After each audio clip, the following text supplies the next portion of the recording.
আসসালামু আলাইকুম ওরহমতুল্লাহ। আমি আজকে আবারও আরেকটি নতুন আলোচনা নিয়ে আপনাদের সামনে উপস্থিত হলাম। আমাদের আজকের আলোচনার বিষয়বস্তু হচ্ছে রেকর্ড সংশোধন।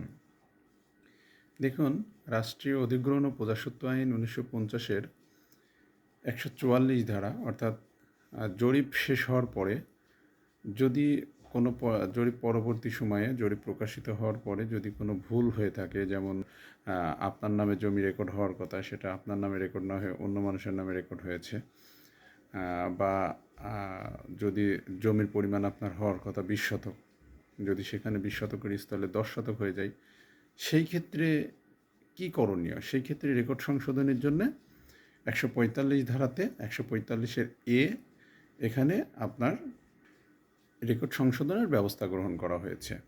এ বিষয়ে 145-এর এতে লিপিবদ্ধ আছে।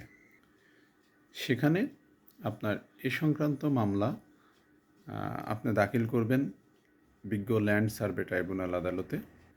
এই আদালতের কার্যক্রম গ্রহণ করবে যুগ্ম জেলা জজ এবং সরকার বাহাদুর চাইলে সিনিয়র সহকারী জজ বা সহকারী জজ দায়িত্ব পালন করতে পারে। এবং যখন আপিল ট্রাইব্যুনাল হবে সেই ক্ষেত্রে জেলা জজ এ দায়িত্ব গ্রহণ করবেন। দেখুন, একটি মামলা চলাকালীন সময়ে বা মামলার পরবর্তী সময়ে যত ধরনের ভুক্তভোগী কিন্তু বাদীপক্ষ, সেক্ষেত্রে আপনি কিন্তু বাদীপক্ষ হয়ে সত্যপাঠে, অর্থাৎ আর্জির সত্যপাঠে আপনি সই করেন। যদি কোনো ভুলভ্রান্তি হয়ে থাকে, এই ভোগান্তি কিন্তু আপনার, এই কষ্ট আপনার, অর্থ আপনার। সেক্ষেত্রে মামলা দায়েরের পূর্বে আপনাকে কিছু লক্ষ্য করতে হবে। যেমন দেখুন, আমি ডিসপ্লেতে প্রদর্শন করছি একটি খতিয়ান। যেই খতিয়ানে লিপিবদ্ধ রয়েছে রেকর্ডীয় মালিকের নাম হিসাবে বাংলাদেশ সরকার পক্ষে সড়ক ও জনপথ। কিন্তু আপনি যখন বার কাউন্সিল অর্ডার 1972-এর আলোকে একজন অ্যাডভোকেট নিয়োগ করছেন, সেই মুহূর্তে এই অ্যাডভোকেট সাহেব এখানে বিবাদী হিসাবে লিখে দিয়েছে বাংলাদেশ সরকার পক্ষে জেলা প্রশাসক। প্রথমে আপনাকে জানতে হবে যে মূল বিবাদী এবং মোকাবেলা বিবাদী কী। মূল বিবাদী বলতে বোঝায় যার নিকট থেকে বা যেই খতিয়ান থেকে আপনি জমি কর্তন করে আপনার নামে নিয়ে আসবেন, সে হচ্ছে মূল বিবাদী। আর মোকাবেলা বিবাদী বলতে বোঝায় যেই জমি কখনো সেই ব্যক্তির নামে ছিল বা হতে পারে, বা ভূমি রেকর্ডস অধিদপ্তর বা সংশ্লিষ্ট জেলার জেলা প্রশাসক। তবে মূল বিবাদী হবে যার নাম থেকে কর্তন করবেন সে। সুতরাং এই আরেকটি দাখিল করছি, দেখুন একটি ডিসপ্লেতে আরেকটি ছবি প্রদর্শন করছি। সেখানে যেহেতু মূল বিবাদী করা হয়েছে জেলা প্রশাসককে, সেই ক্ষেত্রে এটি একটু ভালো ধরনের ভুল বলা যায়। এই বিষয়ে আমাদের লক্ষ্য করতে হবে। অপরদিকে দেখুন, আরেকটি খতিয়ান আমি আপনাদের মধ্যে প্রদর্শন করছি। যেই খতিয়ানে জমি আছে 13 শতক সামথিং, কিন্তু বাদী জমি চাচ্ছে 16 শতক। অপরদিকে ম্যাপে কিন্তু জমি আছে 13 শতক সামথিং, অর্থাৎ প্রায় 14 শতক। এখন কোর্ট কিন্তু রায় দিয়ে দিল, দেখুন আরেকটি ছবিতে দেখাচ্ছি। বাদীর আর্জি অনুযায়ী কোর্ট রায় দিয়ে দিল 16 শতক হবে। এখন এই 16 শতক যদি ব্যক্তিকে দিতে হয়, তাহলে সেটা কোথা থেকে দিতে হবে?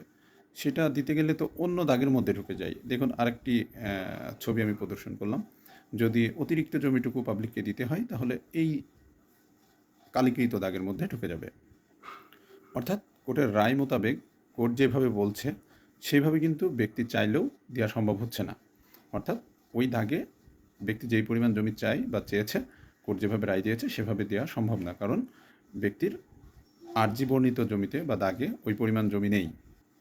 সেই ক্ষেত্রে অবশ্যই বাদীপক্ষকে একটি আর্জিতেও যেমন ভুল ছিল, মামলার রায়ও হয়েছে সেই ভুল করেই। এখন এই ভুল সংশোধনের উপায় কী? রাষ্ট্র অধিগ্রহণ ও প্রজাস্বত্ব আইনের 1950-এর 145-এর বিতে বলা হয়েছে, যদি কোনো মামলার আদেশের পরে সংশোধন বা প্রয়োজন হয়, সংশোধন বা এই ধরনের মামলার কোনো আর্জি বর্ণিত যে কোনো সংশোধনের প্রয়োজন হয়ে থাকে, তাহলে সেই ক্ষেত্রে অবশ্যই ব্যক্তিকে রায় হওয়ার পরে 3 মাসের মধ্যে তাকে আপিল করতে হবে। আরেকটি জিনিস বলে রাখি, আপনার এনএসটি মামলা কিন্তু দায়ের হয় রেকর্ড প্রকাশনের পর, প্রকাশিত হওয়ার পর 1 বছরের মধ্যে।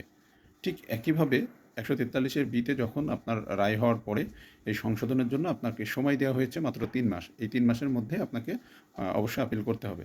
সেই ক্ষেত্রে যদি আপনি অবগত না থাকেন, পরবর্তীতে অবগত হন, সেই ক্ষেত্রে আপনাকে পরবর্তীতে আদালতকে যদি আপনি সন্তুষ্ট করতে পারেন যে এই কারণে, বিভিন্ন কারণে আমি এটা জানতে পারিনি, বুঝতে পারিনি, সেই ক্ষেত্রে অবশ্যই আপনাকে আদালতের ক্রমে যে কোনো সময়ে আপনি এই আপিল করতে পারেন। কিন্তু দেখুন, এই যে ম্যাপের একটা ত্রুটি বা মামলায় একটা ত্রুটি, এই ধরনের প্রবলেম হওয়ার পরেও কিন্তু রায়টা হয়ে গেল। কিন্তু সমস্যাটা কারোর হচ্ছে না, সমস্যা হচ্ছে ব্যক্তির নিজের। সেই ক্ষেত্রে এই ধরনের প্রবলেম থেকে মুক্তি পেতে গেলে অবশ্যই আপনি অভিজ্ঞ একজন, অন্তত ভূমি বিষয়ে জানে, তাদের সাথে পরামর্শক্রমে এই মামলা দায়ের করবেন। দেখুন, আপনাকে বছরের পর বছর ঘুরতে হচ্ছে।